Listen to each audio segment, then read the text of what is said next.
The Black Candle. Alicia and Louis had always loved their date nights.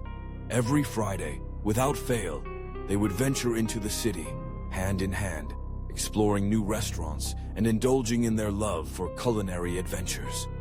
It was their ritual, a way to keep the spark alive in their marriage. Tonight was no different, or so they thought. "Have you heard about that new place, the Black Candle?" Alicia asked, scrolling through her phone as they walked down the bustling city street. "It's been all over social media. Celebrities are flocking to it like crazy." Louis raised an eyebrow, intrigued. "Sounds interesting. What's the buzz about?"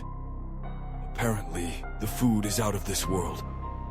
No one can quite put their finger on what makes it so special, but they say it's an experience you can't miss. We should try it." Louis, always up for something new, nodded in agreement. "Let's do it." They found the Black Candle tucked away in a narrow alley, its entrance marked only by a dim, flickering neon sign. The facade was unassuming, almost eerie, but Alicia's excitement pushed them forward. Inside, the atmosphere was surprisingly elegant. Low lighting, dark wood, and deep red velvet drapes. It was a place that whispered exclusivity. A hostess, dressed in all black, greeted them with a smile that didn't quite reach her eyes. "Welcome to the Black Candle. Do you have a reservation?" "No, but we were hoping to get a table," Alicia said, her voice tinged with anticipation. The hostess eyed them for a moment before nodding slowly. "You're in luck. We have a table available. Follow me." They were led through a labyrinth of corridors before being seated in a secluded corner. The table was set with pristine silverware and a single black candle that cast a flickering shadow over the menu. The dishes had exotic names, none of which Alicia or Louis recognized. But they were adventurous. This was part of the fun. A waiter appeared, seemingly out of nowhere, his presence as silent as a ghost. He was tall and gaunt, with deep-set eyes that never seemed to blink. "May I suggest the chef's special for the evening?" he asked in a voice that was barely above a whisper. Alicia glanced at Louis, who gave a small nod. "Sure, why not?" The waiter smiled, a thin, tight-lipped grin, and disappeared into the shadows. As they waited, Alicia couldn't shake the feeling that something was off. The other patrons, dressed in the finest designer clothes, were all strangely quiet. Their conversations muted and their eyes vacant. Every now and then, she caught a glimpse of a familiar face, a famous actor here, a pop star there, but they all seemed different, distant. The food arrived, placed before them with an almost reverent care. The plates were artfully arranged, the meat tender and glistening.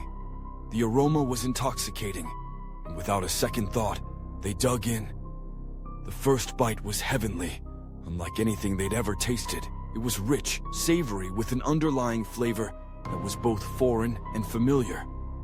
Alicia closed her eyes, savoring the taste. "This is incredible," she murmured.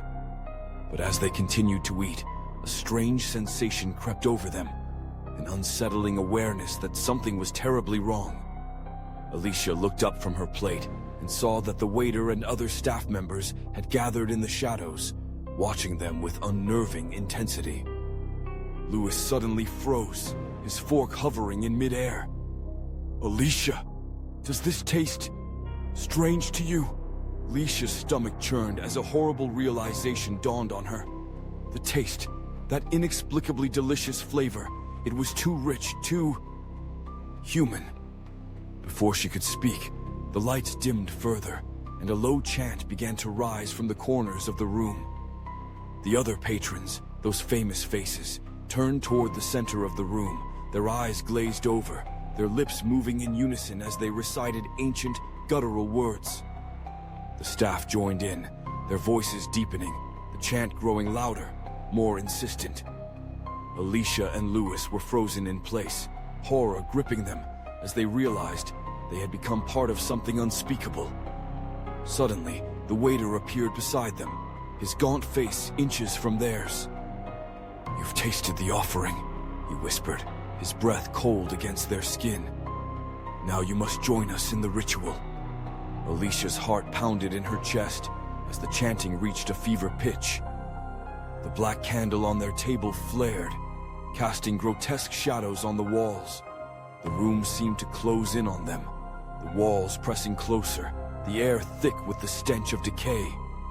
Lewis grabbed Alicia's hand, his voice trembling. "We have to get out of here." But the moment they tried to stand, the other patrons rose as one, blocking their path.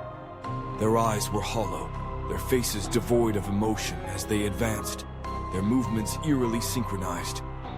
The chanting grew louder, the words seeping into Alicia's mind, filling her with a creeping dread. The waiter smiled, revealing teeth that were unnaturally sharp. "There's no escape. You are part of the ritual now. You've consumed the flesh, and now your souls belong to him." Alicia and Lewis backed away, their hearts racing, but they were surrounded. The chanting reached a crescendo, and with a final chilling scream, the lights went out, plunging them into darkness. In the pitch black, the only sound was the soft rustle of movement, the cold breath of something ancient and malevolent brushing against their skin. They had walked into the black candle, seeking adventure. Instead, they had found themselves at the mercy of something far darker, an ancient evil that fed on the souls of the living, a darkness that had claimed the lives of those who had come before them. And as the darkness closed in, the last thing they heard was the low, guttural laughter of the devil himself, welcoming them to his feast. Thank you for joining us at PK Booksmarts. If this story sent chills down your spine, don't forget to like, comment, and subscribe. Follow us on all social platforms for more tales that explore the eerie, the unsettling, and the macabre. Until next time, beware of the shadows. You never know what might be lurking in the dark.